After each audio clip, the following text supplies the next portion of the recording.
बिस्मिल्लाहिर्रहमानिर्रहीम, अस्सलाम वालेकुम। आज हम इकोनॉमिक डेवलपमेंट का चौथा लेक्चर है हमारा और इसमें हम measuring economic growth and development पढ़ेंगे। जैसा कि आपको याद होगा कि पिछले लेक्चर्स में हमने आपको common characteristics of developing countries बताए थे। Common characteristics of developing countries को पढ़ते हुए आपने देखा होगा कि हमारे यहाँ डेवलपिंग कंट्रीज में जो ऐसे इश्यूज जो तमाम डेवलपिंग कंट्रीज में मौजूद हैं वो हमने डिस्कस किए थे। अच्छा, जिसमें आपको याद होगा अनएम्प्लॉयमेंट है, जिसमें एग्री बेस्ड इकोनॉमी है, जिसमें अनएम्प्लॉयमेंट में फिर डिस्गाइज्ड अनएम्प्लॉयमेंट है, अंडर अनएम्प्लॉयमेंट है। फिर डेवलपिंग कंट्रीज की इकोनॉमीज ड्यूअल होती हैं, राइट। सो ड्यूअल इकोनॉमीज मीन कि एक वक्त पे जैसे कि टेक्नोलॉजिकल ड्यूअलिज्म, एक वक्त पे दो किस्म की टेक्नोलॉजी, एक तरफ बैल इस्तेमाल हो रहे हैं और एक तरफ थ्रेशर हार्वेस्टर इस्तेमाल हो रहे हैं। सो इकोनॉमीज ड्यूअल होती हैं। इस तरह से सोशल ड्यूअलिज्म होता है, इकोनॉमिक ड्यूअलिज्म होता है। ये कॉमन कैरेक्टरिस्टिक्स हैं। फिर हमने नोट किया कि बेसिकली ज़्यादातर डेवलपिंग कंट्रीज जो हैं वो फॉर्मर कॉलोनीज हैं, राइट। सो वहाँ पर जो इंस्टीट्यूशंस हैं वो वीक हैं। इसके साथ साथ हमने जो और चीज़ें नोट की वो भी आपको याद होगा कि हमारे यहाँ एग्री बेस्ड इकोनॉमी होती है। एग्री बेस्ड इकोनॉमी होने की वजह से ज़्यादातर एम्प्लॉयमेंट जो है वो एग्रीकल्चर सेक्टर में होती है। और इसके साथ साथ हमने ये भी नोट किया था कि रूरल पॉपुलेशन हमारे डेवलपिंग कंट्रीज़ में ज़्यादा होती है। और एक्सपोर्ट्स को हमने जब नोट किया था तो देखा था कि ज़्यादातर एक्सपोर्ट्स जो हैं वो प्राइमरी गुड्स होती हैं और आपको मालूम है प्राइमरी गुड्स जो हैं वो कंपैरेटिवली चीप होती हैं। और इसी तरह से जो हम इंपोर्ट्स करते हैं वो फाइनल गुड्स होती हैं जो कि महंगी होती हैं। सो इस तरह से इस किस्म की सूरत हाल की वजह से इकोनॉमी के अंदर वो बैलेंस ऑफ पेमेंट में डेफिसिट पैदा हो जाता है। उस डेफिसिट को पूरा करने के लिए हम जो है वो दूसरे ममालिक से लोन लेते हैं। दूसरे इंटरनेशनल जो इंटरनेशनल इंस्टीट्यूशन हैं फाइनेंशियल, जैसे IMF, वर्ल्ड बैंक, इनसे हम लोन्स लेते हैं, जिसकी वजह से हम पॉलिटिकली वीक हो जाते हैं। इंटरनेशनल सिनेरियो के ऊपर पॉलिटिकली हम वीक हो जाने की वजह से हम कोई ऐसा डिसीजन नहीं कर पा सकते जो कि प्योरली हमारे मैसेज के फेवर में जाता हो। इसी तरह से हमने देखा कि बजट में डेफिसिट होता है। बजट में डेफिसिट होने की वजह से फिर अगेन जो है वो इंटरनल या एक्सटर्नल सोर्सेज इस्तेमाल करने पड़ते हैं गवर्नमेंट को वो डेफिसिट जो है वो पूरा करने के लिए। और अगर वो गवर्नमेंट जो है स्टेट बैंक ऑफ पाकिस्तान से नोट छपवाती है, डेफिसिट फाइनेंसिंग करवाती है, तो उससे इन्फ्लेशन बढ़ जाता है, जिससे कुव्वत खरीद और कमज़ोर हो जाती है। तो हाई रेट ऑफ इन्फ्लेशन भी जो है वो common characteristics of developing countries में। तो आपने देखा ये सारे जो कॉमन कैरेक्टरिस्टिक्स थे आपस में लिंक्ड थे, ठीक है। सो अब हमने आज के लेक्चर में ख़ास तौर पे ये देखना है कि इंटरनेशनल कंपैरिजन के लिए कि डिफरेंट कंट्रीज़ का आपस में कंपैरिजन करने के लिए हमने बहुत सारी अप्रोच जो है वो पढ़नी है। और हमने ये भी देखना है कि इकोनॉमिक डेवलपमेंट या ग्रोथ को मेजर करने के लिए हम कौन सी जो है वो तरीके इख्तियार कर सकते हैं। So today the process of economic development के हवाले से हम बात करेंगे। हम एक मेजरिंग ऑफ इकोनॉमिक ग्रोथ और डेवलपमेंट के हवाले से आज के लेक्चर में बात करेंगे।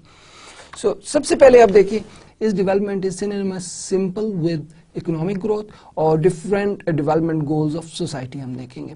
सो अब डेवलपिंग कंट्रीज, आपने ज़हन में ये बात रखनी है कि जो करेक्टरिस्टिक्स तो आपके ज़हन में अच्छी तरह से बैठ गए। पिछला लेक्चर भी पढ़ा हमने इसी हवाले से और आज के लेक्चर में भी हमने जो है वो डिफरेंट इकोनॉमिक आपको कॉमन करेक्टरिस्टिक्स के हवाले से एक हल्का सा जो है वो तारफ़ करवाया। तो अब डेवलपमेंट के गोल क्या हो सकते हैं, different development goals of society क्या हो सकते हैं, कंट्रीज के डिफरेंट गोल्स क्या हो सकते हैं। तो आप ज़हन में रखिएगा वो जो प्रॉब्लम्स हैं डेवलपिंग कंट्रीज के उनको वो सॉल्व करना चाहते हैं, ठीक है जी। Equality of opportunities, right. So ये इंपॉर्टेंट गोल है कि अपॉर्चुनिटीज की में जो इक्वालिटी हो, rising income and standard of living. So ये दूसरा गोल हो सकता है, क्योंकि आपने डेवलपिंग कंट्रीज के करेक्टरिस्टिक्स में देखा कि वहाँ पर इनकम कम होती है, लो होती है, और उसके साथ साथ स्टैंडर्ड ऑफ लिविंग जो है वो भी अच्छा नहीं होता। स्टैंडर्ड ऑफ लिविंग ज़हन में रखिएगा, ये हम इसको बाद में तफसीलन जो है वो किसी लेक्चर में डिस्कस भी करेंगे। और रोटी, कपड़ा, मकान, नेसेसिटीज़ भी उसके पास हों, पानी साफ़ हो, जो ड्रेनेज ठीक हो, शेल्टर मुनासिब हो, राइट। सो ये सारी चीज़ें जो है आपके लिविंग स्टैंडर्ड्स को डिटरमिन करती हैं। सो दूसरी चीज हमने देखी कि rising income and standard of living. So दूसरा गोल जो डेवलपिंग इकोनॉमीज का होता है, सोसाइटीज का होता है, वो ये है कि वो अपनी इनकम को ज्यादा करना चाहते हैं। ठीक है जी, इनकम ज्यादा हो जाएगी तो उसका ऑब्वियसली आपकी कंजम्पशन ज्यादा हो जाएगी। You get left with lot of money to consume, to get your necessities, to get all those products which you want, right. So it mean कि आपकी पावर ऑफ परचेज ज्यादा हो जाएगी, आप ज्यादा चीजें जो हैं वो खरीद पाएंगे।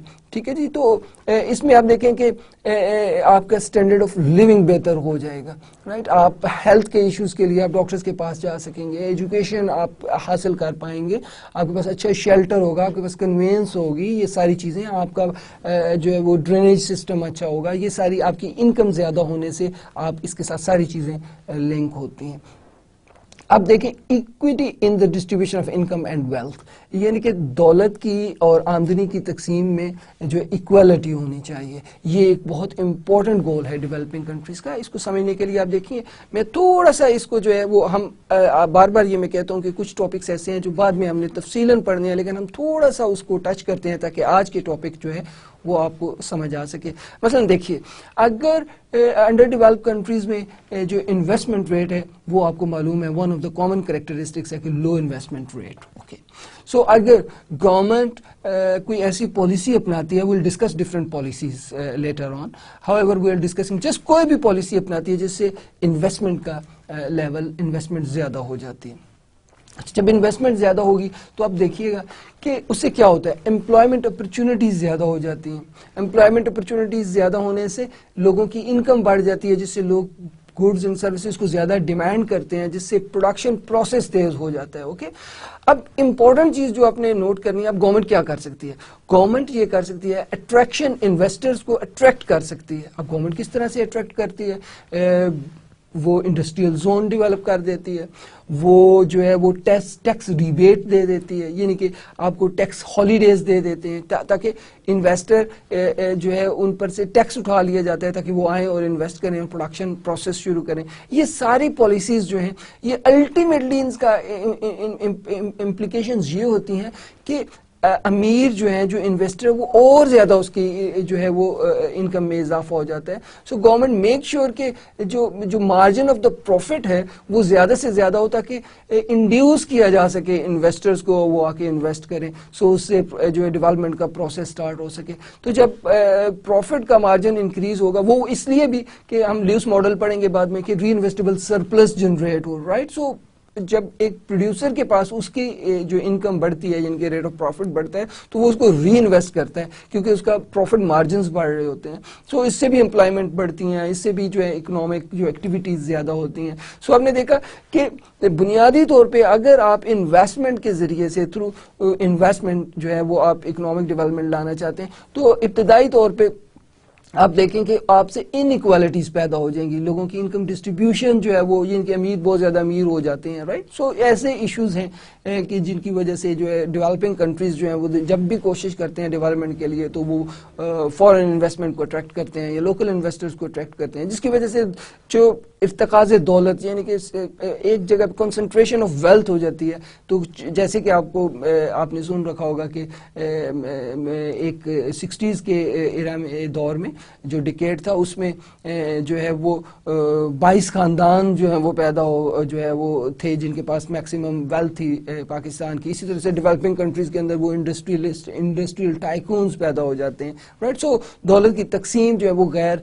मुसावी हो जाती है। सो ये एक बहुत बड़ा इशू है डेवलपिंग कंट्रीज का। तो one of the very important goal which developing society want to achieve is that they want to develop equity in the distribution of income and wealth, right? So political democracy and widespread participation. So ये again आप देखें कि चूंकि आप अगर developing countries को study करें तो वहां पे पॉलिटिकल अनस्टेबिलिटी बहुत ज़्यादा होती है, ठीक है। पॉलिटिकल इंस्टेबिलिटी की वजह से जो है वो पॉलिटिकल डिस्टर्बेंस और डेमोक्रेसी वहाँ पे स्ट्रांग नहीं होती। ज़्यादातर डेवलपिंग वर्ल्ड के अंदर जो है वो आमरीत काम कर रही होती है, डिक्टेटरशिप काम कर रही होती है। तो ये इशू ये है कि वो पॉलिटिकल स्टेबल नहीं होते। अच्छा, पॉलिटिकल स्टेबिलिटी ना होने की वजह से वो एहतसाब नहीं होता, राइट। सो चूँकि हुक्मरान ने मासेस में नहीं आना होता या अवाम में से लोग उठ के हुक्मरान नहीं बनते, इस वजह से वो इनके मसाइल को हल करने में कामयाब नहीं रहते। तो पॉलिटिकल इंस्टेबिलिटी भी डेवलपिंग कंट्रीज का एक बहुत बड़ा कॉमन कैरेक्टरिस्टिक्स है। तो अगेन जो different development goal of the society, उसमें एक जो बहुत इंपॉर्टेंट है वो पॉलिटिकल स्टेबिलिटी भी है। हम लेटर ऑन पढ़ेंगे कि जिसमें गुड गवर्नेंस को जो as a measure of economic development देखा गया, उसमें गुड गवर्नेंस को जो मेजर करके देखा जाता है कि कोई कंट्री कितना डेवलप्ड है। तो उसमें पॉलिटिकल गवर्नेंस भी देखी जाती है, सिविक गवर्नेंस भी देखी जाती है, इकोनॉमिक गवर्नेंस भी देखी जाती है। इंशाल्लाह लेटर ऑन हम ये भी इकोनॉमिक डेवलपमेंट को मेजर करने का जो ये टूल है वो भी पढ़ेंगे।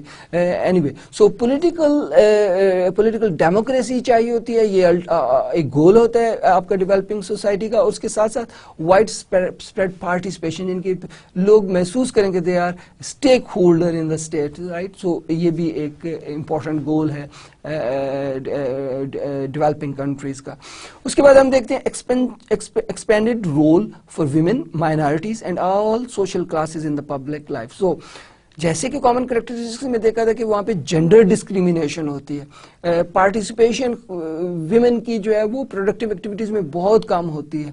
ओके, सो ये वो सारी चीज़ें हैं कि जो कि डेवलपिंग कंट्रीज़ के लिए बहुत बड़ा लम्हा फ़िक्रिया दे वो ये चाहते हैं कि ख़वातीन का रोल जो है इकोनॉमिक एक्टिविटी के अंदर, सोसाइटी के अंदर जो है वो बढ़े, फैले। ओके, इसी तरह से जो माइनॉरिटीज़ हैं उनको भी बराबर के हुकूक दिए जाएं। और जो सोशल क्लासेस बन चुकी हैं, आपने देखा है कि poor class, lower middle class, upper class, right, और फिर एलीट क्लास, ये बहुत सारी क्लासेस डेवलपिंग कंट्रीज के अंदर डेवलप हो चुकी होती हैं। ये आमदनी में इनइक्वालिटी की वजह से ऐसा होता है। सो ये बहुत सारी क्लासेस डेवलप हो चुकी होती हैं और ये जो है वो इकोनॉमिक एक्टिविटीज़ के प्रॉपर ना होने की वजह से ऐसा होता है, ठीक है। तो गरीबदार होते चले जाते हैं, बहुत सारी क्लासेस एग्जिस्ट कर रही होती हैं डेवलपिंग कंट्रीज़ की। तो ये चीज़ भी जो है वो अल्टीमेट गोल होता है जो है वो डेवलपिंग सोसाइटी का, कि इस जो क्लास सिस्टम है इसको जो है वो ख़त्म किया जाए। सो उसके बाद increase opportunities for education and self improvement. So education की अपॉर्चुनिटीज अक्रॉस द बोर्ड सबको होनी चाहिए, वहाँ पर एक तरह का एजुकेशन सिस्टम होना चाहिए। तो ये भी डेवलपिंग सोसाइटी का बहुत इंपॉर्टेंट गोल है। देखिए, education plays very vital role in economic development, right. So education जो है वो अवेयरनेस भी लाती है, आपको एजुकेशन दुरुस्त फैसले करने की, आपको स्किल आ जाता है, आप बेहतर जो है वो इकोनॉमी में जो है अपनी पार्टिसिपेशन कर सकते हैं। इसी तरह से आपने देखा कि जो अंडर 5 चाइल्ड मोर्टेलिटी रेट है, तो हमने पिछले लेक्चर में आपको दिखाया कि जो एजुकेटेड ख्वातीन होती हैं डेवलपिंग वर्ल्ड के अंदर, वो उनके यहाँ अंडर 5 मोर्टेलिटी रेट बच्चों का जो है वो बहुत कम होता है। सो इट मीन कि education plays very important role, और इससे आपके एजुकेशन की वजह से प्रोडक्टिविटी में इजाफा हो जाता है, जिसमें इकोनॉमिक डेवलपमेंट का प्रोसेस तेज हो जाता है। तो न सिर्फ अपॉर्चुनिटीज प्रोवाइड करना जो है वो इम्पोर्टेंट गोल होता है, बल्कि उसके साथ साथ जो है वो जैसे इम्प्रूवमेंट है, जो ऑलरेडी एजुकेटेड है और ज़्यादा स्किल उसके पास आ सके, तो ये भी एक गोल होता है डेवलपिंग सोसाइटी का। उसके साथ हम देखेंगे expanded availability of an improvement in health care. अब देखिए, हेल्थ केयर का जो जैसे कि हमने बताया पिछले लेक्चर में, आपको याद होगा हमने आपको बताया था कि पाकिस्तान में लेस देन 3% जो है वो बजट का जो है वो जीडीपी का पोर्शन जो है वो हेल्थ की तरफ, और इतना ही तकरीबन कमोबेश एजुकेशन की तरफ जाता है। और ये सिर्फ पाकिस्तान में नहीं, ये across the board developing countries के अंदर ऐसा ही है कि एजुकेशन और हेल्थ के ऊपर जो है वो बहुत कम हिस्सा जीडीपी का जो है वो बजट का जो है वो खर्च होता है। तो जिसकी वजह से हेल्थ और एजुकेशन के प्रॉब्लम, अब ये दोनों ऐसी चीज़ें हैं, हेल्थ हेल्थ और एजुकेशन, जिससे लेबर की, हाउस होल्ड की, कंज्यूमर की प्रोडक्टिविटी ज़्यादा हो जाती है। तो प्रोडक्टिविटी ज़्यादा जो होने का मतलब क्या है कि आपकी जो है वो इकोनॉमिक डेवलपमेंट का प्रोसेस शुरू हो गया। सो हमने देखा कि एजुकेशन की अपॉर्चुनिटीज़ भी आपने ज़्यादा करनी है, हेल्थ की इम्प्रूवमेंट के लिए भी जो है वो आपने देखा था कि डॉक्टर पर डॉक्टर या फिजिशियन हाउस होल्ड रेशियो क्या थी। इसके साथ साथ आपने ऑलमोस्ट 1000 लोगों के लिए जो है वो आधा बेड था मीन। तो ये ऐसी सूरत हाल जो है ये बिल्कुल आपकी सोसाइटी के लिए जो है वो बहुत ख़तरनाक होती है। तो ये भी एक गोल होता है कि हेल्थ के हवाले से जो गोल्स हैं वो भी डेवलपिंग सोसाइटी अपनी प्रायोरिटीज़ पर रखती है। Then public and private safety nets to protect the valuable. So safety net obviously law and order की सिचुएशन भी आपको मालूम है किस तरह से डेवलपिंग वर्ल्ड के अंदर होती है। तो उसके लिए भी जो है वो एक गोल रखा जाता है, उसको अच्छे लॉ एंड ऑर्डर को अचीव करने की जो गोल है वो भी डेवलपिंग सोसाइटीज़ के अंदर बहुत इंपॉर्टेंस का हामिल होता है। And then a clean and healthy environment, ये बहुत इंपॉर्टेंट होता है, क्लीन एनवायरनमेंट और हेल्थी एनवायरनमेंट। अब देखिए ना, होता क्या है, होता यह कि डेवलपमेंट को अचीव करने के लिए कहा यह जाता है कि प्रोडक्टिव एक्टिविटीज़ ज़्यादा करो, इंडस्ट्रियलाइजेशन ज़्यादा होगी। अच्छा, इंडस्ट्रियलाइजेशन ज़्यादा होगी तो फिर आपकी पोल्यूशन ज़्यादा होगी, CO2 इमिशन ज़्यादा होगी, आपकी कार्बन जो है वो ज़्यादा ओमिट होगी, आपकी ग्रीन हाउस गैसेस डेवलप होंगी, जिससे वो ऐसी जो सूरज की रोशनी रेज, वो जो पार्टिकल्स हम तक पहुँचने चाहिए पहुँचेंगे नहीं, जो नहीं पहुँचने चाहिए वो पास थ्रू कर लेंगे, जिससे पानी जो है वो जो ग्लेशियर्स हैं पिघलना शुरू हो जाएंगे, जिससे सैलाब आना शुरू हो जाएंगे। तो ये सारे इश्यूज जो डेवलपमेंट एक्टिविटीज़ के साथ वाबस्ता हैं वो सारे डेवलपिंग वर्ल्ड को जो है वो फेस करने पड़ते हैं। सो हाउएवर उसको साफ रखने के लिए, उसको सस्टेनेबल डेवलपमेंट के लिए जो है वो डेवलपिंग सोसाइटीज़ जो है अपने गोल को जो है वो डिटरमिन करती हैं। और हेल्दी एनवायरनमेंट के लिए अब देखिए ना, डेवलपमेंट प्रोसेस के अंदर जो पोल्यूशन होती है उससे हेल्थ के ऊपर बहुत बुरा जो है वो असर पड़ता है। इसके साथ साथ आप देखें ना, इस क्लीन एंड हेल्दी एनवायरनमेंट में सैनिटेशन आ जाता है। आप जो है नक्काशी का निज़ाम है वो प्रॉपर होना चाहिए, अप टू द मार्क होना चाहिए। यस्टरडे आपको पिछले लेक्चर में ये भी मालूम हुआ होगा कि more than 55% of the people are not in Pakistan, especially are not getting the appropriate sanitation system, right? So only 45% of the people are basically enjoying the improved sanitation system. ये figures आपको याद होंगे। So clean and healthy environment is very important for the development process. Okay, उसके बाद efficient, competent and fairly administered public sector. So public sector के अंदर आप देखें, डेवलपिंग वर्ल्ड के अंदर पब्लिक सेक्टर के अंदर रेड टेपिज्म और उसके अंदर जो जितने भी जो पब्लिक सेक्टर की जो मसाइल होते हैं उसमें स्टेक होल्डरशिप नहीं होती, जो बिजनेस को रन कर रहे होते हैं वो सारे इशू मौजूद होते हैं, वो एफिशिएंट नहीं होते। जो for instance take Pakistan, right? So what about PIA, what about railway, ये सारे, व्हाट अबाउट स्टील मिल। तो ये सफेद हाथी हैं, आप अरबों रुपए जो है इनके डेफिसिट में हर साल जो है वो आपके बजट में से खर्च हो जाते हैं। तो what you need to do is that, और मैं ये सिर्फ पाकिस्तान की एग्जांपल आपको इसलिए दे रहा हूँ कि ये आपके सामने की बात आपको समझ आने में आसानी हो जाएगी। हालांकि ये अक्रॉस द डेवलपिंग वर्ल्ड ये the same situation is there, red tapism is over there, right? और फिर मैंने आपको बताया था ज्यादातर डेवलपिंग वर्ल्ड जो है वो फॉर्मर कॉलोनीज होते हैं, जिसकी वजह से उनके साबिक जो हुक्मरान थे उन्होंने वहां पर अदारे मजबूत नहीं किए, सिर्फ जो पावरफुल लोग भेजते थे जिनकी मदद से वो अपनी हुकूमत चलाते थे, अदारों को इंडिपेंडेंट और पावरफुल नहीं किया। सो उस वजह से भी ये आपकी एफिशिएंसी का प्रॉब्लम है। सेकेंडली वी हमारे यहाँ पे जो वेदर है वो भी जो है हमारी एफिशिएंसी को जो है इफेक्ट करता है। एनीवे, सो इसमें देखिए कि हम बुनियादी तौर पे बात कर रहे थे एफिशिएंसी की, पब्लिक सेक्टर की। तो पब्लिक सेक्टर को एफिशिएंट बनाना जो है वो भी एक डेवलपिंग कंट्रीज का गोल होता है।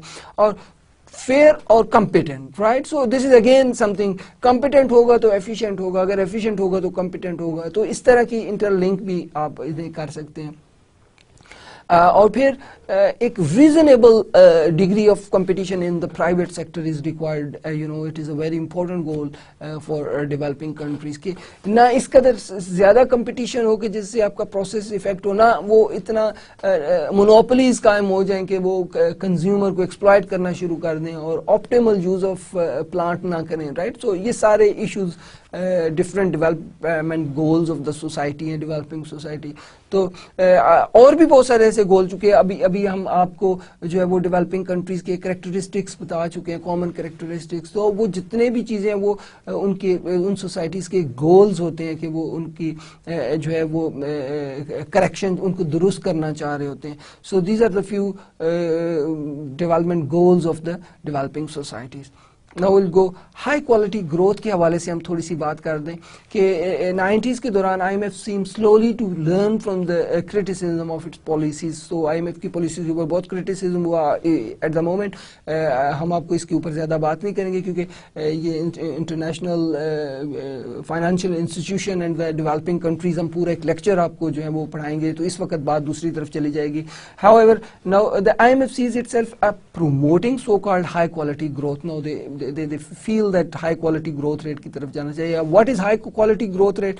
So ये definition IMF की अपनी है कि defined as the growth that's sustainable, right, जिसको कायम रखा जा सके, bringing lasting gains in the employment and living standard and the reduced poverty। यानी कि ग्रोथ कौन सी सस्टेनेबल है, जो कि लास्टिंग गेन इन एम्प्लॉयमेंट, यानी कि लॉन्ग रन के लिए एम्प्लॉयमेंट, ये ना कि कुछ अरसे के लिए एम्प्लॉयमेंट और फिर अनएम्प्लॉयमेंट शुरू हो जाए। लिविंग स्टैंडर्ड को मुस्तकिल जो है ऊपर की तरफ जाना चाहिए और पॉवर्टी को मुस्तकिल कम होता चला जाना चाहिए। तो ये growth which is sustainable, right.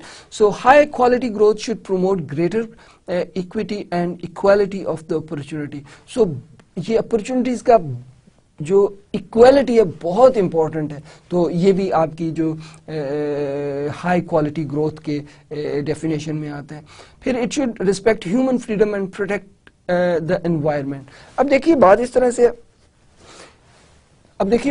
से है कि ह्यूमन राइट्स की बात हो रही है, ह्यूमन फ्रीडम की बात हो रही है कि उस पाबंदियां ना हो, उसके साथ साथ सबसे इंपॉर्टेंट कि एनवायरनमेंट प्रोटेक्ट हो। देखिए आप जब डेवलपमेंट प्रोसेस शुरू होता है तो आप जब एक्सपेंड करते हैं अपनी इंडस्ट्री को, तो ऑब्वियसली एक तो मैंने एक तरफ एनवायरनमेंट को जो नुकसान होता है वो तो इशारा कर दिया कि वो CO2 ज्यादा उमिट करते हैं जिससे एनवायरनमेंट को नुकसान होता है। अब देखिए ना, CO2 ज्यादा उमिट हुआ, CO2 ज्यादा उमिट होने से जो है वो ग्रीन हाउस गैसेज और जो है वो ग्लोबल वार्मिंग शुरू हो गई, जिससे ग्लेशियर ज्यादा पिघलने शुरू हो गए, जिससे पानी का फ्लो दरियाओं में बेवक्त ज्यादा हो जाता है, जिससे क्या होता है सैलाब आ जाते हैं, इकोनॉमी को नुकसान होता है। और साथ साथ जो कोस्टल सिटीज हैं जो कि किसी भी आप देखें कंट्री के डेवलपमेंट में बहुत वाइटल रोल प्ले करता है, वो भी जो है वो श्रिंक होना शुरू हो जाते हैं, वो भी पानी में जाना शुरू हो जाते हैं क्योंकि पानी की सतह ऊंची होना शुरू हो जाती है। तो ये एनवायरनमेंट के सारे इशू हैं।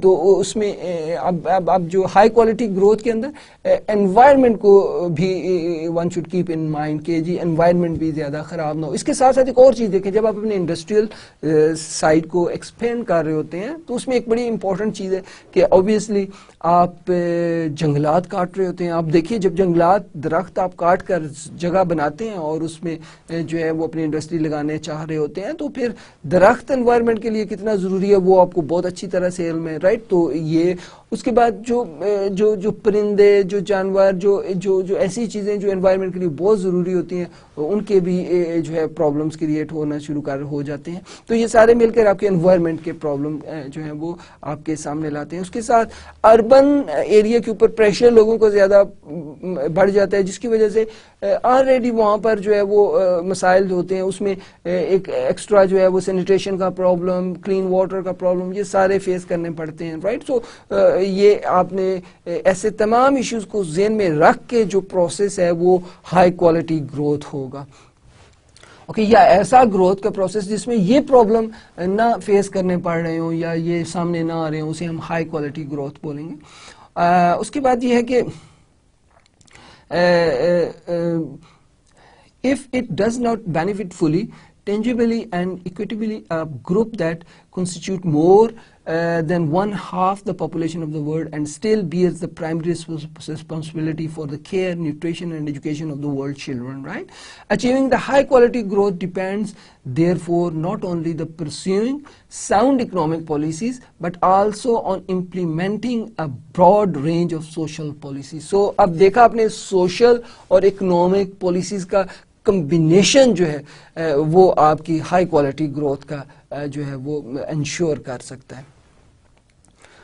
Now measuring economic growth and development के हवाले से हम बात करेंगे तो हम डिफरेंट क्राइटेरियाज की बात करेंगे। एक क्राइटेरिया जो है वो है the economic growth income criteria, right? So वो भी हम करेंगे और द इंडिकेटर क्राइटेरियाज को भी हम देखेंगे कि जो इंडिकेट करते हैं कि आपकी इकोनॉमी डेवलप हो रही है, right? So simple and easy जो है वो GNP GDP rate of growth का जो है वो क्राइटेरिया है। आप देखें आपने इकोनॉमिक डेवलपमेंट मेजर करनी है। आपने इस साल का जीडीपी देखा, अगले साल का जीडीपी, उसके अगले साल अगर वो इंक्रीज होता चला जा रहा है तो आप कह सकते हैं कि economic development is taking place.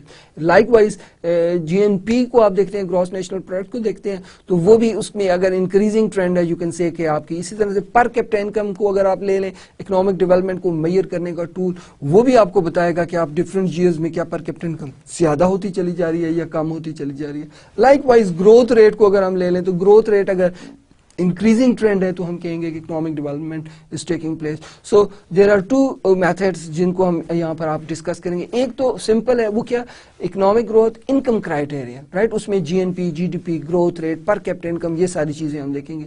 दूसरा इंडिकेटर क्राइटेरिया। अब इंडिकेटर यानी कि हम उसके जो इंडिकेटर्स देख के, यानी कि हाउस होल्ड का जो है ह्यूमन डेवलपमेंट इंडेक्स क्या बता रहा है आपको, इस तरह से पॉवर्टी इंडेक्स आपको क्या बता रहा है, इस तरह से गुड गवर्नेंस, ह्यूमन गवर्नेंस जो है वो उसका इंडिकेटर्स आपको क्या बता रहा है। तो ये सारे इंडिकेटर्स देखकर हम बता सकते हैं कि वो नेशन जो है वो क्या डेवलप हो रही है। लाइकवाइज हम कंपेयर कर सकते हैं इन जीडीपी जीएनपी के साथ के जरिए से दूसरे अक्रॉस द ग्लोब हम डिफरेंट कंट्रीज को कंपेयर कर सकते हैं कि कौन सा कंट्री कितना डेवलप है। सो इसलिए why we measure economic development, so one we can compare it across the world and secondly we can see कि हमारी इकोनॉमी डेवलप हो रही है कि नहीं हो रही। सो ये दो क्राइटेरियाज हम आपके सामने रखे हैं, हम बारी बारी इनको डिस्कस करेंगे। Okay, so first of all the economic growth और इकोनॉमिक इनकम क्राइटेरिया, हम ये जो आपको समझाने जा रहे हैं इनकम क्राइटेरिया, उसमें ग्रॉस नेशनल प्रोडक्ट का क्राइटेरिया और ग्रॉस डोमेस्टिक प्रोडक्ट यानी कि जीडीपी और जीएनपी का क्राइटेरिया। अब आपने इकोनॉमिक्स में जीडीपी और जीएनपी तो ऑब्वियसली पढ़ा होगा, लेकिन हल्का सा हम आपको इंट्रोड्यूस करवा देते हैं कि by definition GNP is the total value of all income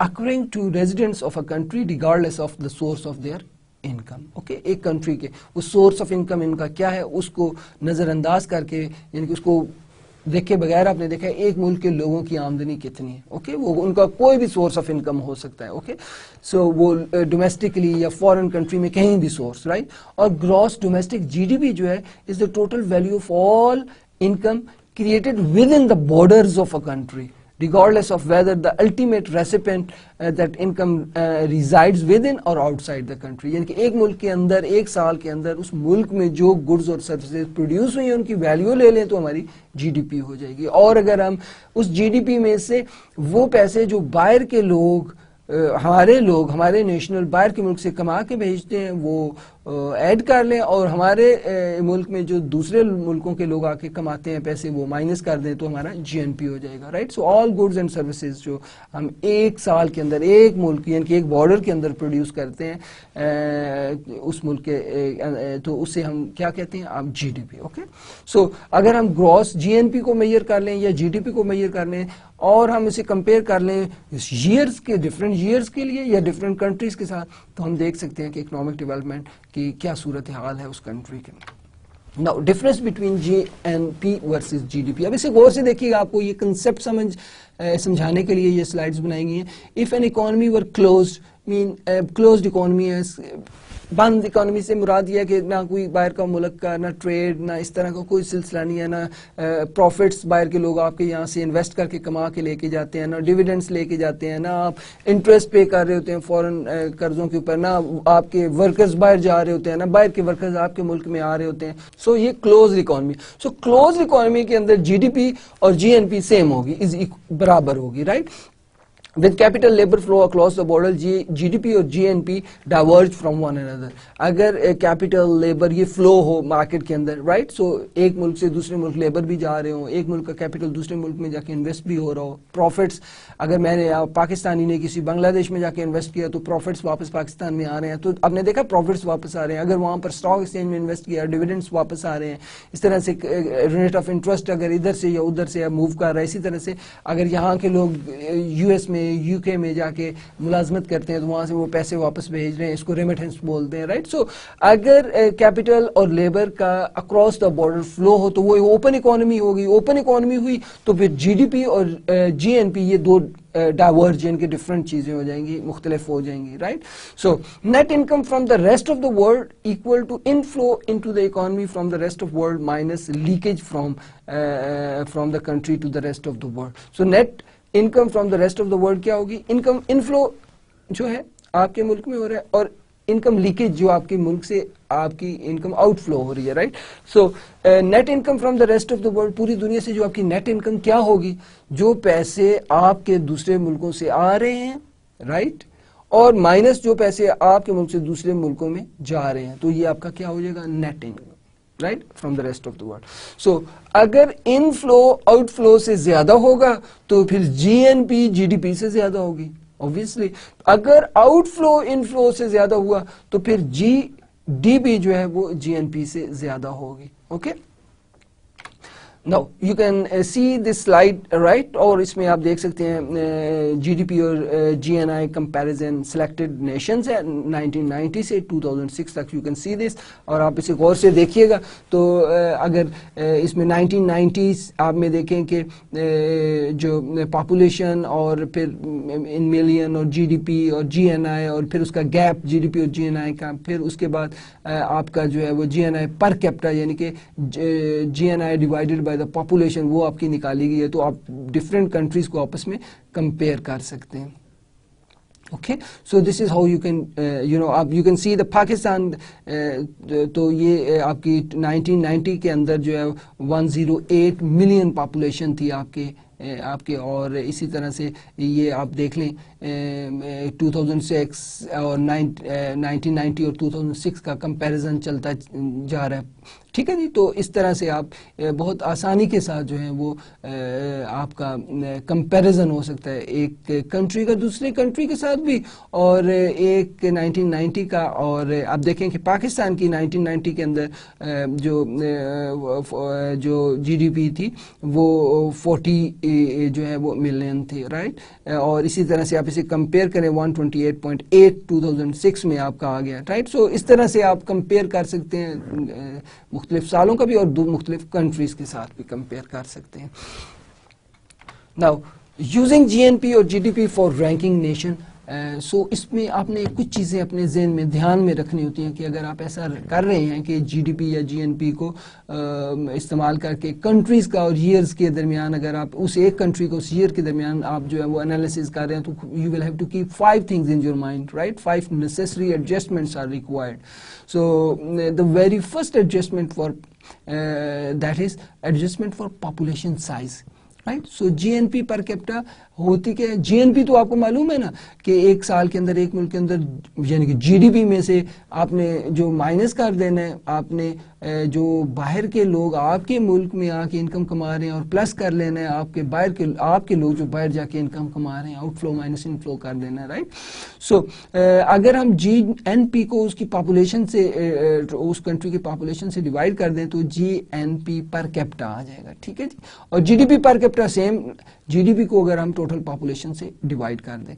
so percentage change in GNI per capita आपने अगर देखनी है तो वो percentage change in total GNI divided by percentage change in population. तो आपको चेंज मालूम हो जाएगी जीडीपी पर कैपिटा के अंदर। सो जीडीपी पर कैपिटा के अंदर चेंज मालूम करनी है तो आपने क्या करना है, GNI divided by total population, change in total population, right. So कितनी जीएनआई में चेंज हुई और कितनी पॉपुलेशन। आपने देखा कि जब पॉपुलेशन इसमें आ गई तो आपने एक चीज जो है वो आपने एडजस्ट कर ली, that is the population size, right. So change in the population. Some time ये होता है, आप देखिए गौर से देखिए कि आप देखते हैं जीडीपी को देखते हैं तो आप अंदाजा लगता है ओके जीडीपी बढ़ गई है, लेकिन अगर जीडीपी से पॉपुलेशन ज्यादा तेज रफ्तारी से बढ़ी है तो क्या ग्रोथ हुई होगी। तो ये कुछ क्वेश्चन है, you need to adjust these all things, right. So जिस रफ्तार से, मसलन आप इस तरह से इसे छोटे लेवल पे कर लेते हैं, एक हाउस होल्ड है उसके अंदर 5 मेंबर रहे, राइट, और इनकम है जो 500, राइट। सो पर capita income of that house hold क्या हुई 100,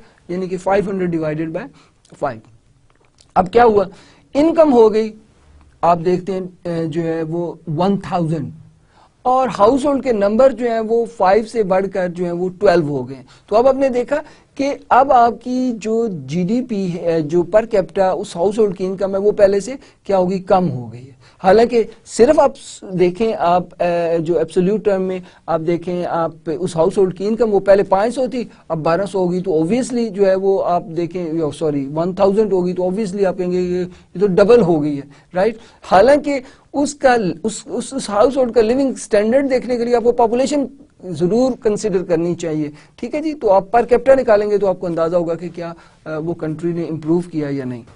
ओके, सो पर कैपिटा चेंज जो है वो जीएनआई पर कैपिटा क्या होती है, percentage change in GNI divided by percentage change in total population. Okay, so percentage change in GNI minus percentage change in population. अब देखिए ये याद रखिए, ये आइडेंटिटी है, राइट। ये फंक्शन नहीं है कि राइट साइड जो है वो वाला इंडिपेंडेंट है और लेफ्ट साइड वाला डिपेंडेंट है, और राइट साइड वाला चेंज होगा तो लेफ्ट साइड वाला चेंज होगा, ठीक है। आपने इकोनॉमिक्स में पढ़ा होगा ना, जैसे quantity demand is function of price, तो प्राइस जो है वो इंडिपेंडेंट है, डिमांड जो है वो डिपेंडेंट है। प्राइस बढ़ेगा तो डिमांड कम होगी, प्राइस कम होगी तो डिमांड बढ़ेगी। ये फंक्शन नहीं है, ये बल्कि क्या आइडेंटिटी है। ये जरूरी नहीं है कि आप देखें कि not correct to infer from this equation that slow population growth causes a faster rate of the growth of income per person, और rapid population growth causes slower growth in the income of the per person. So ये ऐसा नहीं है, इनका आपस में कोई relationship नहीं है कि पॉपुलेशन तेजी से बढ़ेगी तो ग्रोथ कम होगी, या पॉपुलेशन कम तेजी से बढ़ेगी तो ग्रोथ ज्यादा होगी, ऐसा रिलेशनशिप इनका नहीं है। This is just an identity, okay. So keep in your mind. So पहली एडजस्टमेंट आपने क्या करनी है, adjusting for population size. Now दूसरी एडजस्टमेंट आपने क्या करनी है, that is adjusting for nominal income. अब बड़ी सादा सी बात है, आपने इसे इस तरह से समझना कि अगर फर्ज करें कि आपने 2000 को 2013 के साथ कंपेयर करना है, ओके।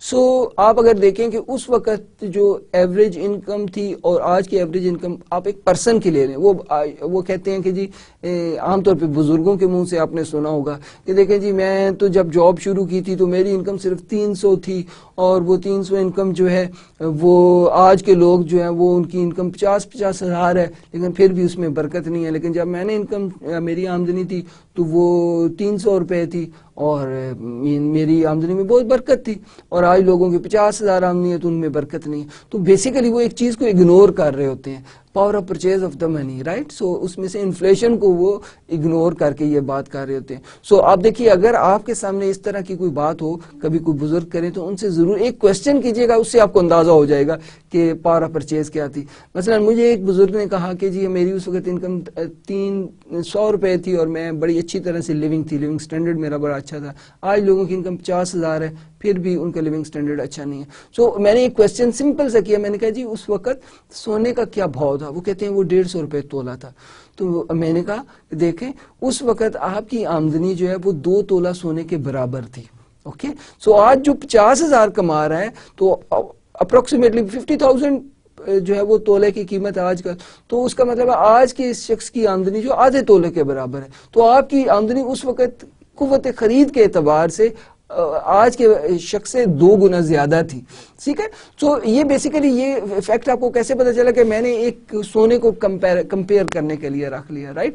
अगर हम डिफ्लेट कर दें, इसको डिफ्लेट कर दें, ठीक है जी, तो इसका मतलब ये है कि आज अगर वो साहब जो 300 आमदनी बता रहे थे, आज के लिहाज से उनकी आमदनी जो है वो कितनी होती, आज के लिहाज से उसकी आमदनी लाख रुपए होती, क्योंकि उस वक्त आज लाख रुपए का दो तोले सोना है ना।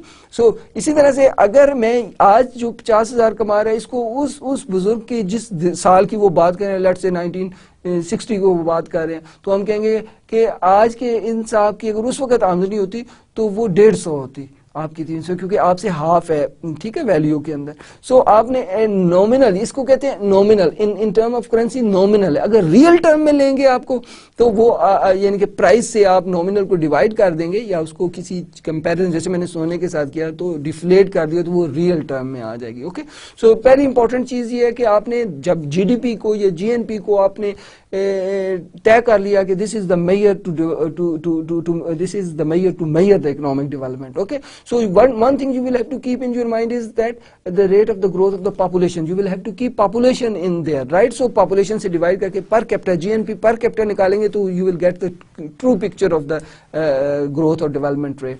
Likewise, if you deflate, right, the prices or the GDP, आज की जो GDP है उसको हम 1990 के साथ कंपेयर करें तो हमें डिफ्लेट करना होगा कि उस वक्त इन्फ्लेशन रेट क्या था, आज क्या इन्फ्लेशन रेट है, राइट? सो उससे ट्रू पिक्चर हमारे सामने आएगी। दूसरी जो एडजस्टमेंट हमें, अगर हम जीएनपी या जीडीपी को या पर कैपिटा इनकम को अगर हम इकोनॉमिक डेवलपमेंट की मेजरमेंट का एक टूल जो है वो इसके तौर पे इस्तेमाल कर रहे हैं, तो हमें जो एडजस्टमेंट फॉर नॉमिनल इनकम को we will have to keep in our mind. So total nominal GDP is equal to, आप देखें ना, एक साल के अंदर एक जितनी चीजें पैदा हुई हैं ज़रब उनकी price, so price into quantity, right? So ये आपकी जीडीपी आ जाएगी। जितनी गुड्स एंड सर्विसेज प्रोड्यूस हुए multiply by the price of the goods and services will get the nominal GDP, right? So आप देख सकते हैं कि आपके सामने, आप देख सकते हैं कि टोटल जीडीपी जो है वो आपका, ये हमने फॉर्मूला लिखा है, total nominal GDP is equal to summation I to 1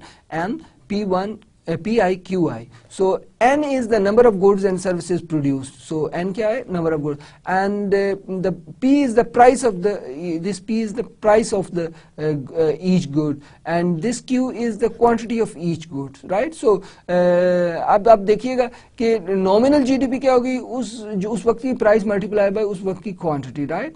so real GDP base year के साथ होती है। फॉर एग्जांपल अगर हमने बेस ईयर 1992 लिया है, ओके, और हमने 2008 की जीडीपी देखनी है, तो फिर हमें क्या है, प्राइसेस हमें 1992 की लेनी है और क्वांटिटी हमने 2008 की लेनी है। This is how we can easily compare आज की जीडीपी और 1992 की जीडीपी को हम कंपेयर कर सकते हैं कि 1992 को और आज की जीडीपी को अगर हमने कंपेयर करना है तो प्राइसेस हमें क्या करनी है, 1992 की लेनी है।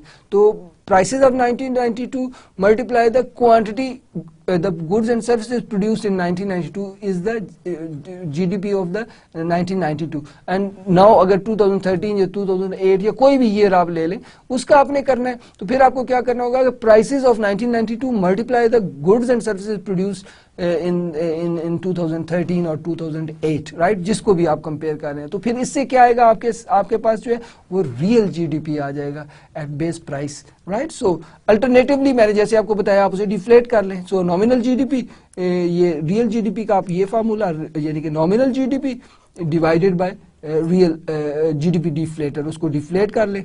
सो फॉर एग्जांपल अगर जो है वो 3,337 मिलियन जो है वो टोटल जीडीपी 2008 में, द प्राइस इंडेक्स बता रहा है आपका जो है वो 331.7, राइट? सो 1992 के साथ अगर आप इसे जो है डिफ्लेट करेंगे तो then total GDP in 2008 and the price index divided by multiply by 100, तो आपका ये आपका रियल जीडीपी आ जाएगा। सो 1006 is the real GDP and what is the nominal GDP, that is 3,337.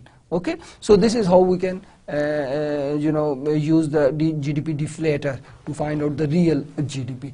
So अगर आपने इकोनॉमिक डेवलपमेंट के GDP को या GNP को एज अ मेजर लिया है, तो आपको पहली चीज ध्यान में रखनी है, पॉपुलेशन को आपने उसमें इंक्लूड करना है। दूसरी चीज क्या ध्यान में रखनी है, नॉमिनल को जो है इनकम को एडजस्ट करना है, ठीक है?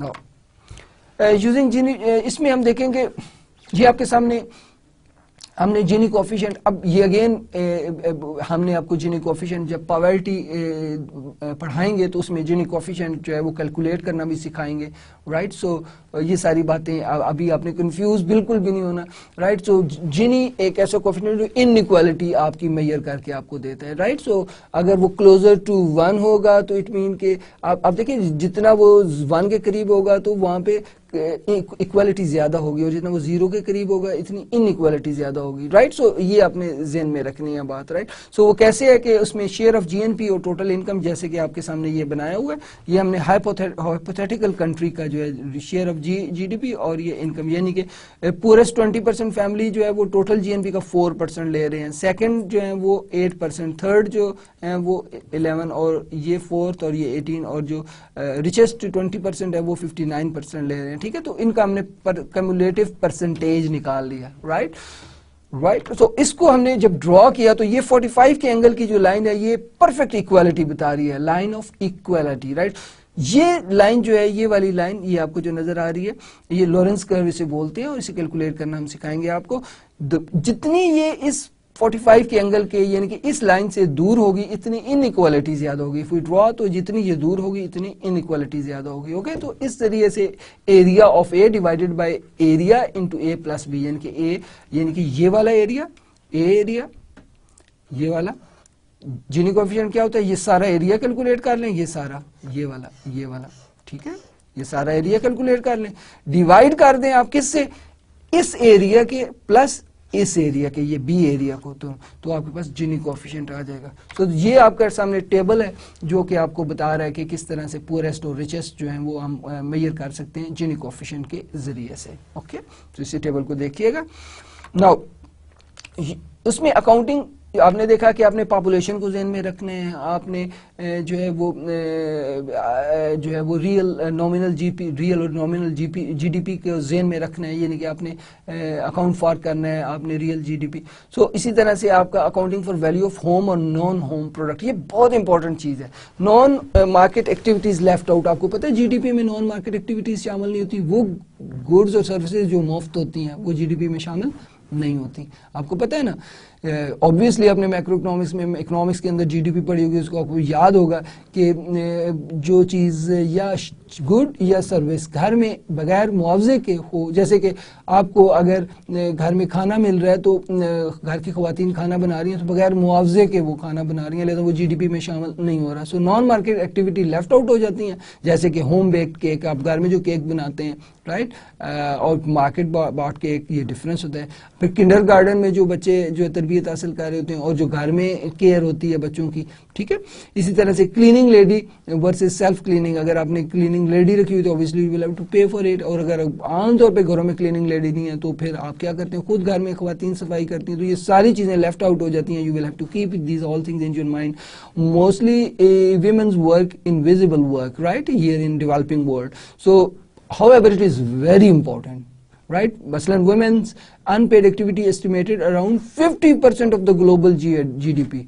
टोटल जीडीपी का 50% जो है वो विमेन्स अनपेड एक्टिविटीज में जाता है, right. They account for an important share of the population consumption contribution to higher level higher life standard. So आपको मालूम है कि ये ख़वातीन के ये घर में खाना बनाना, कपड़े धोना, ये सफाई करना, ये सारी अगर जगह जीडीपी में शामिल नहीं हो रहे, हाउएवर इन तमाम की मदद से आपका लिविंग स्टैंडर्ड बेहतर हो रहा है, ठीक है। साफ घर में रहते हैं, साफ खाना खाते हैं, साफ कपड़े पहनते हैं, ये सारे वो एक्टिविटीज हैं जो कि बुनियादी तौर पे लेफ्ट आउट एक्टिविटीज हैं, राइट। ये जीडीपी में शामिल नहीं है। You will have to keep all these thing in your mind, right. After all isn't this what development is all about, higher levels, higher life standard.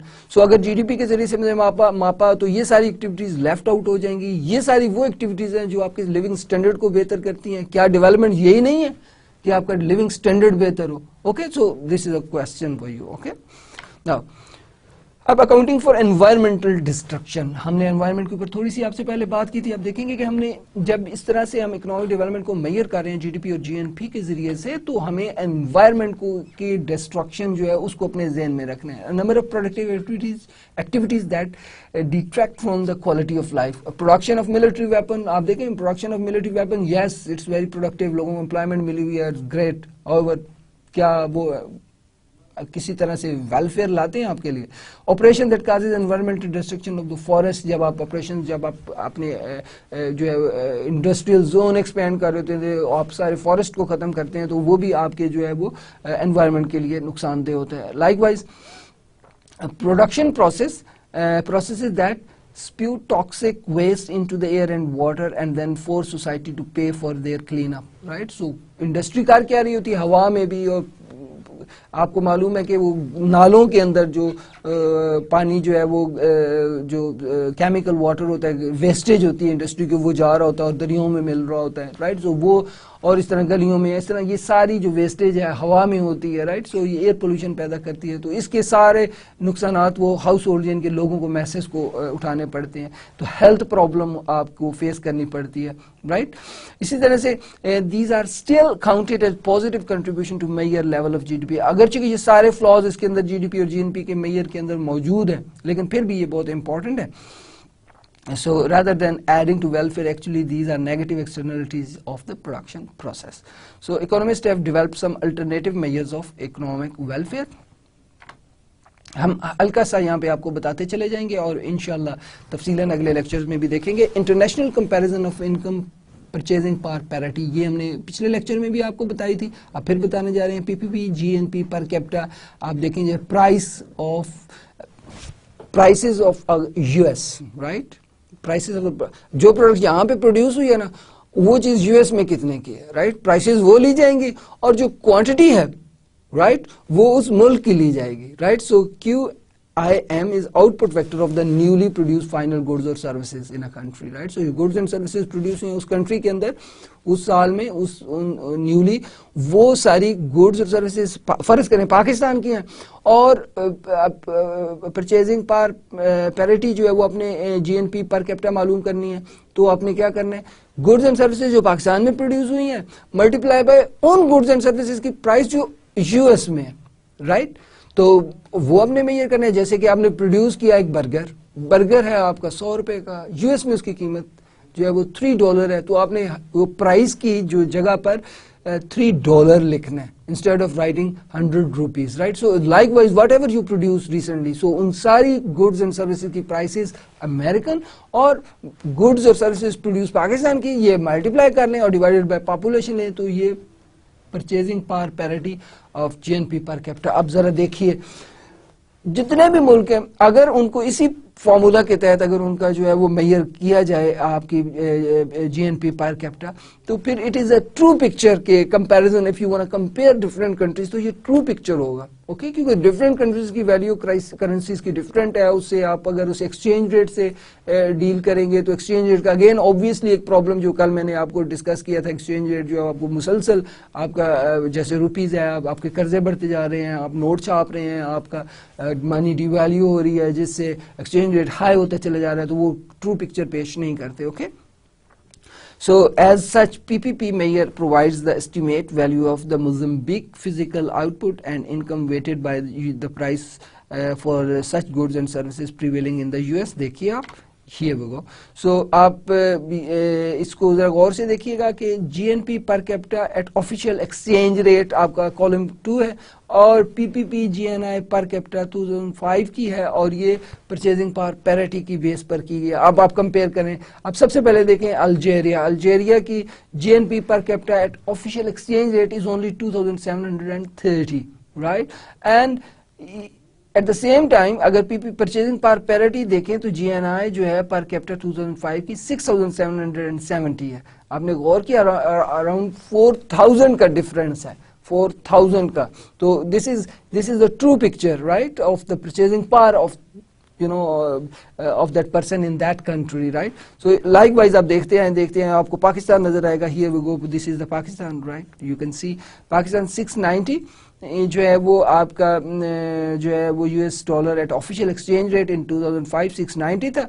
आप इस वक्त देखें कि उसी आप इसको जरा ऐसे करके देखें तो आपको this one, right? So 2350 GNI per capita PPP है पाकिस्तान का. तो आपने देखा कि किस तरह से ये डिफरेंट है और आपका जो ट्रू पिक्चर है वो पेश नहीं कर रहा ऑफिशियल एक्सचेंज रेट के ऊपर, जबकि PPP यानी कि purchasing power parity GNP per capita जो है वो आपको ट्रू पिक्चर पेश करता है. Okay, now measuring economic development and growth, उस पर देखें कि आपने पहले एक पूरा मेथड पढ़ा, that was the economic growth income criteria, जिसमें हमने सिंपल देखा, बहुत सिंपल था, इजी था. हाउएवर उसमें ये इश्यूज जो हमने सारे डिस्कस किए जिसमें वो आपने सारे देखे, तो इस वजह से ये कंप्लीट. तो हम दूसरा क्राइटेरिया की तरफ जा रहे हैं, that is the indicator criteria. So more comprehensive and realistic भी है ये.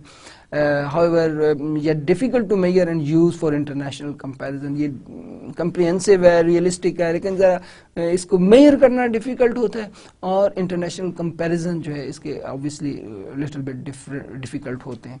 Now here the indicator criteria of development, जिसमें मेजर ऑफ इकोनॉमिक वेलफेयर भी है, जेन्युइन प्रोग्रेस इंडिकेटर है, ह्यूमन डेवलपमेंट इंडेक्स है, जेंडर रिलेटेड डेवलपमेंट इंडेक्स है, human poverty index है. ये सारे इंडेक्सेस हैं जो इंडिकेट करते हैं आपको कि economic development is taking place और not, right?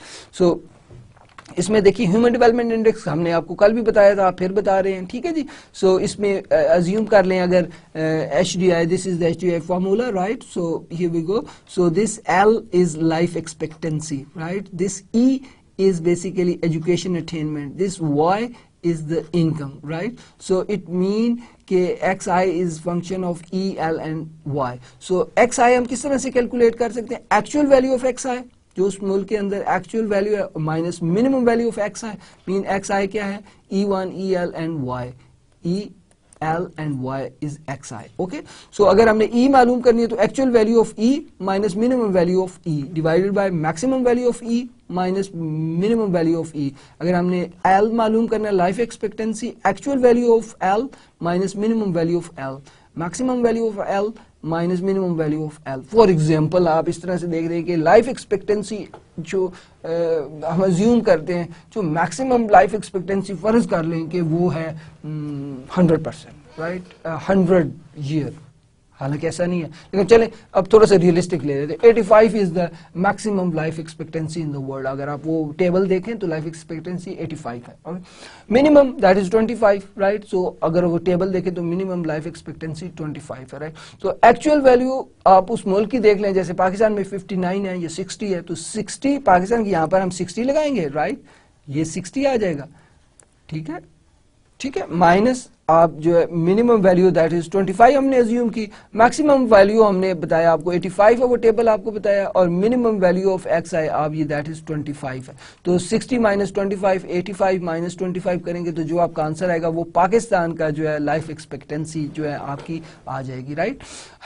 Okay, so human development index में कितने वेरिएबल लिए जा रहे हैं? 1, 2 और 3. हर एक को कितनी वेटेज दी जा रही है? 1/3, right? 1/3, 1/3 and 1/3, right? So 3 variable हैं, इनको 1/3 देंगे तो इसका जो है वो आप देखिएगा कि ये इक्वल टू 1 हो जाए. ओके, सो ये एक जो है वो E जो है 2/3 अडल्ट लिटरेसी रेट है, 1/3 कंबाइंड एनरोलमेंट है. जिनके अडल्ट लिटरेसी रेट को वेट दिया 2/3 और 1/3 वेट दिया आपको कंबाइंड एनरोलमेंट को, तो इसलिए इन दोनों को ऐड करें 1 आ जाएगा तो E आपके पास आ जाएगा, राइट? सो इसी तरह से इनकम के लिए आपने लॉग्स लिए, आपको ये आपके सामने है, log measure of GDP per capita minus log 100, right? Minimum आपकी 100 ही है जो पर कैपिटा जो है GDP, और मैक्सिमम जो है 40,000, आप टेबल देख लीजिएगा, और मिनिमम 100 ही है. तो इस तरह से आप ह्यूमन डेवलपमेंट इंडेक्स कैलकुलेट कर सकते हैं. ये आपके सामने कैलकुलेट हुआ है, right? Now adjustment to HDI. So इसमें देखिएगा adjustment the gender related development. आप अगर जेंडर रिलेटेड जो है HDI GDI से बोलते हैं, जब वो कैलकुलेट करें वो डिफरेंट होगा। क्योंकि देखें आप उन टेबल्स को देखिए जो पिछले लेक्चर में हमने आपको बताए थे कि एक्सपेक्टेड लाइफ जो फीमेल की है वो डिफरेंट है और मेल की डिफरेंट है। Okay, education literacy rate female का डिफरेंट है, मेल का डिफरेंट है। तो जब हम जेंडर बेस्ड जो है वो ह्यूमन डेवलपमेंट इंडेक्स निकालते हैं तो वो बिल्कुल और डिफरेंट पिक्चर हमें बता रहा होता है, right. So gender related development index take into the account the difference between women and men on the value of the indicator that enter the HDI. All countries do worse as reflect in the deterioration of the HDI as converted into GDI. Okay, so इसे जरा देखिएगा, all countries do worse. Very important. जब आप gender related आप जो है वो HDI लेंगे तो वो सारे कंट्री जो ओरिजिनल HDI था उससे कम हो गए थे। इसी तरह से जो human poverty index, so correct for the another weakness of HDI is that it does not show what happens to the poorest member of the society. बहुत important है। Slightly different variable, that is of people not using improved water source, of the children under 5 who are underweight, etc. हम ये सारी चीजें add करते हैं human poverty index के अंदर। ये अब देखिए ह्यूमन डेवलपमेंट इंडेक्स और ह्यूमन पॉवर्टी इंडेक्स आपके सामने जो है एक टेबल है जो कि होपफुली आपको अब अच्छी तरह से समझ आ जाना चाहिए और आता भी होगा, क्योंकि कल भी हमने डिस्कस किया, आज भी हमने डिस्कस किया, राइट। सो इसे देखिएगा, डिफरेंट कंट्रीज का कंपैरिजन देखिएगा, डिफरेंट ईयर्स का कंपैरिजन देखिएगा। This is how you can see the relationship between GDP per capita and the gender gap index, right. So ये आप देखें पॉजिटिव कोरिलेटेड है। Okay, now here economic growth and equity, are they at odd or they complementary? Very important. ये equity और economic growth क्या ये complementary हैं या odd हैं? If the country places emphasis on factors such as education, equity, health, with this adversely affect growth? Or if country places emphasis on the growth, how will they affect equity?